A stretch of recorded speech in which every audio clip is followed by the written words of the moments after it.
even at really high loads running on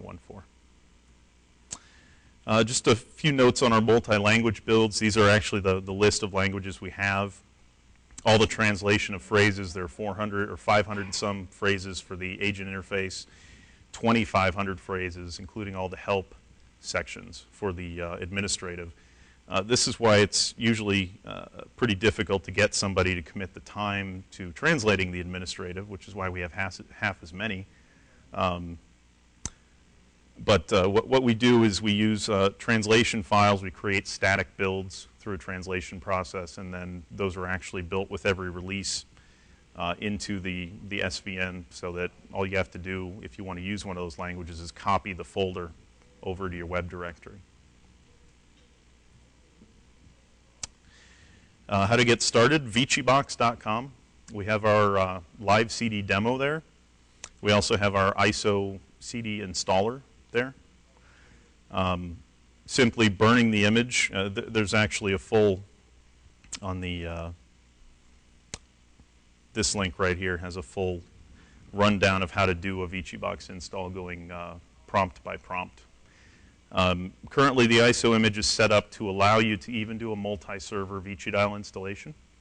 So you have all of your servers and you can put the CDs in one at a time to each one, choose the role of the server, whether it's going to be an all-in-one system or just a ViciDial asterisk machine or a web server with database or just a web server or just a database. So we have all those options as part of this one ISO installer. And once you're done installing, download the free manager manual and you can start with the tutorials. And we're not really going to go over the tutorials because those can take quite a while, but just a rough run through of what you go through. We recently changed it so that you set default passwords as the first screen you see when you do an install. That's a recent change because we had a couple of clients that left the password as test and created extension 101 and turned off the firewall and got hacked. And somebody was using their SIP account from the Netherlands apparently to place all sorts of phone calls to California. That happened to another client as well. So that's why we instituted this. We put a strength meter on how strong your passwords are, and when you set your default passwords, that will set what the passwords are when you create new phone accounts. The next thing you do when you log in after you set your default passwords is you set all administrative permissions to enabled so that you can go through and do everything else you need to do. You add a user group, you add an agent, you add a phone. Usually adding the phone is one of the things that some of our clients will stumble on. They'll just add an agent and they'll try to log in and realize it's not calling me. Well, did you tell it how to call you? No. It should know. And you add a campaign and a list and the agent can log in and place a call. And we're going to go over some of these setups if we have time. As for support options, we have the free support forum, which is on ViciDial.org. It's pretty active. We usually do between 50 to 100 posts a day.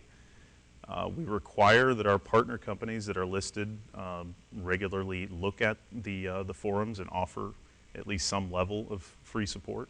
So it is a commercially supported free support forum to a certain extent. We won't log into your system and set things up, but we usually answer just about every question that gets posed on there. Of course, we have an issue tracker for reporting bugs and contributing new features, and I'd say about half of the things on there are people requesting new features, and as happens a lot with the asterisk bug tracker as well, or issue tracker. And of course, we have paid support available through our own commercial website as well. The reasons why companies choose ViciDial. Most of our clients choose it because there's no end of life, there's no vendor lock-in, no per seat licensing costs, no forced support plan.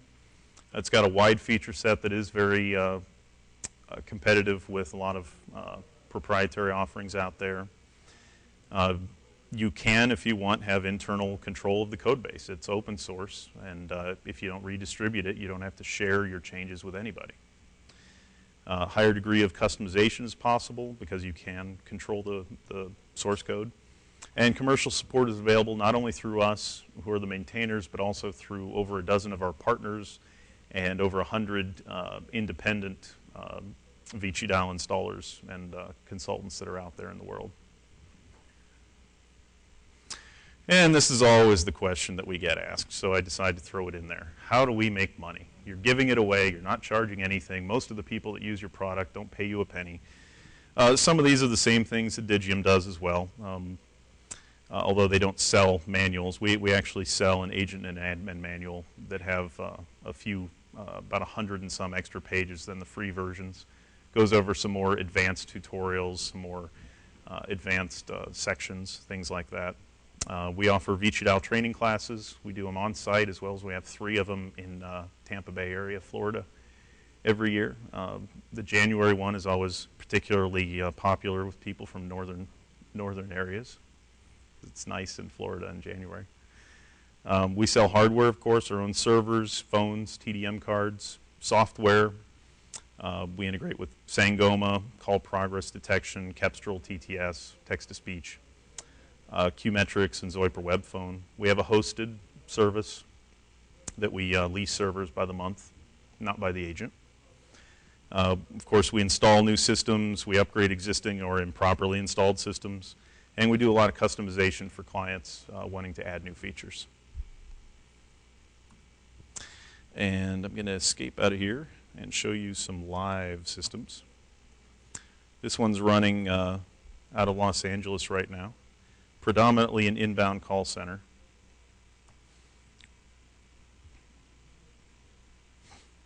And you can see this is when, I'm not sure if this is big enough. Make it a little bigger.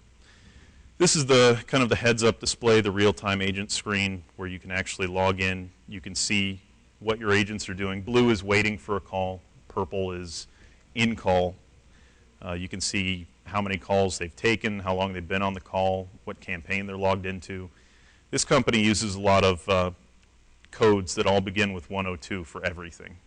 So it can be a bit complex to understand. Every phone, every user, every campaign, every in-group, every queue, everything begins with 102.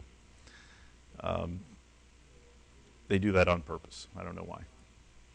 And you see here at the bottom, we've got agents that are paused in the yellow and brown, and you've got pause codes here that show what they're doing. And I'm not really sure what all of these mean, but that one's lunch, I'm sure. Everything, all the logging is done in the database. There are reports that come out of the database.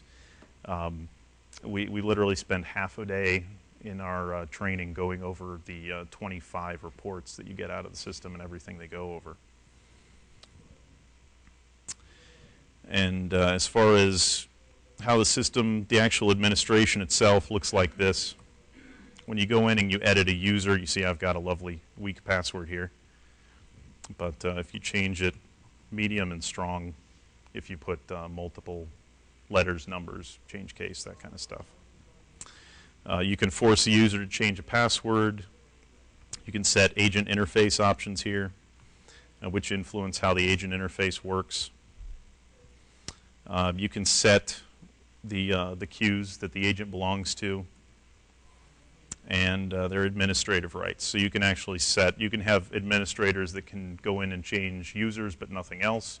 You can have report-only viewing agents or users. You can have users that can only look at certain campaigns and not others in the reports. So there are a lot of functions that are based around users that are in here. I'll go ahead and do a agent login here. And yes, no phone means that it is not going to ring a phone.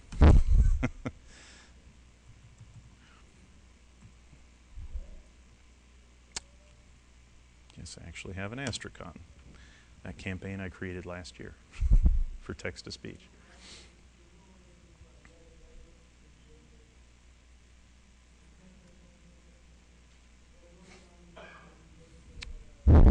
And And this is what an agent sees. And we're doing a pretty good job of simulating a slow broadband connection here today.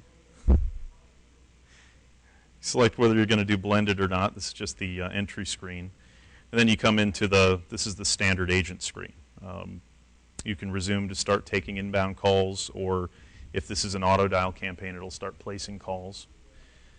You can click manual dial to enter in a manual number. And we'll go ahead and try logging in so you can see what the Zoiper web phone looks like if we got that.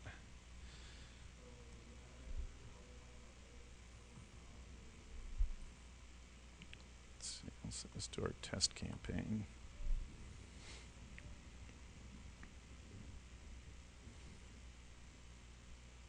So while we're waiting for this to load, did anybody have any questions?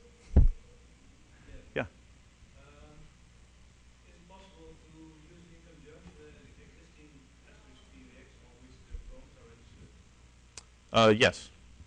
There are a lot of, it's very flexible to use existing phones on the system without putting them into here, but you do need a phone entry, whether you're going to be using ViciDial to define phone entries in SIP or not. You at least have to create what we call an external, which is just a raw dial plan number. So you could use this with just a regular Astra system, yeah. And there is, oh yeah, it's a custom version we were testing. Let's see if it comes up here. You are currently the only person in this conference. Hey, it works. So that is the integrated web phone. This is actually a customized version that one of our clients had Zoiper actually make for them. This has got the dial pad on it. We actually wrote in separate permissions where you can set the dial plan enabled or disabled depending upon the phone or the user that's logged into it. So that's what that looks like. Any other questions? Yeah?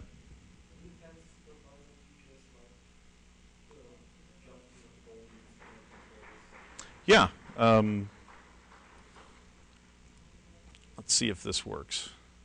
Move this to stop so it doesn't refresh on me because this is slow.